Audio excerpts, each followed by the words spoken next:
So when we're talking about diminishing marginal returns and costs, we are talking about the idea that as you hire more workers or hire more capital, it might actually decrease output. So um, increase in K or an increase in labor will actually decrease the quantity produced. Now let's think about why this could happen. Suppose you have one worker in a a 10 foot by 10 foot room.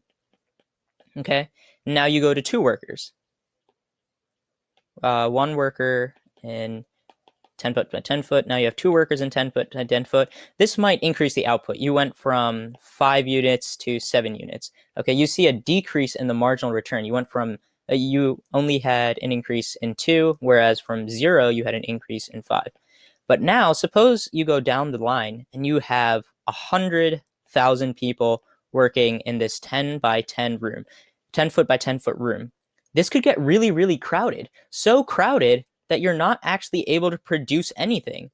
So in this case, going from, 2 to, we could even say like, I don't know, 10 people where you only have 1 square foot per person is pretty crowded. So when you go from this range, when you go from 5 to 7 to 0, there has to be a turn down at some point. There has to be a maxima at some point. So you could have 1, 2, and 3.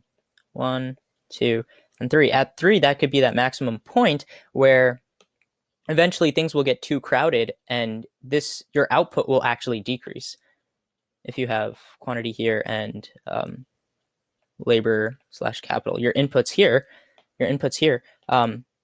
the amount of quantity that you're actually able to produce will decrease as the number of inputs you have increases.